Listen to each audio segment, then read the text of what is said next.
chapter 38. They built the altar of burnt offering of acacia wood, 3 cubits high. It was square, 5 cubits long and 5 cubits wide. They made a horn at each of the 4 corners, so that the horns and the altar were of one piece, and they overlaid the altar with bronze. They made all its utensils of bronze, its pots, shovels, sprinkling bowls, meat forks, and fire pans.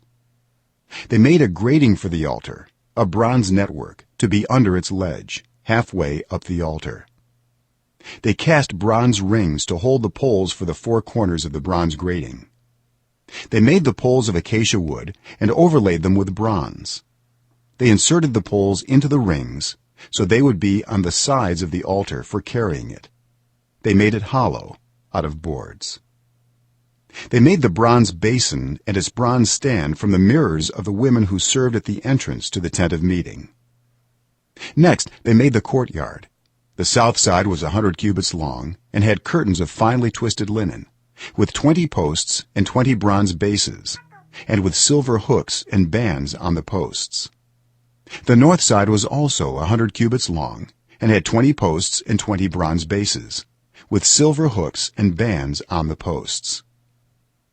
The west end was 50 cubits wide and had curtains, with 10 posts and 10 bases, with silver hooks and bands on the posts. The east end toward the sunrise was also 50 cubits wide. Curtains 15 cubits long were on one side of the entrance, with 3 posts and 3 bases, and curtains 15 cubits long were on the other side of the entrance to the courtyard, with 3 posts and 3 bases. All the curtains around the courtyard were of finely twisted linen. The bases for the posts were bronze.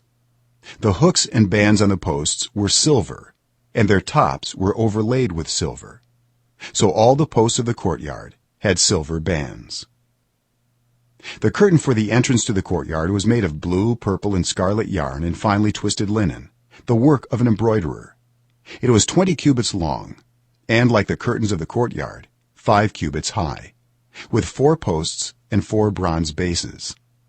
Their hooks and bands were silver, and their tops were overlaid with silver. All the tent pegs of the tabernacle and of the surrounding courtyard were bronze. These are the amounts of the materials used for the tabernacle of the covenant law, which were recorded at Moses' command by the Levites, under the direction of Ithamar son of Aaron the priest. Bezalel son of Uri, the son of Hur, of the tribe of Judah, made everything the Lord commanded Moses. With him was Aholiab son of Ahisamach, of the tribe of Dan, an engraver and designer, and an embroiderer in blue, purple, and scarlet yarn and fine linen. The total amount of the gold from the wave offering used for all the work on the sanctuary was 29 talents and 730 shekels, according to the sanctuary shekel. The silver obtained from those of the community who were counted in the census was 100 talents and 1775 shekels, according to the sanctuary shekel.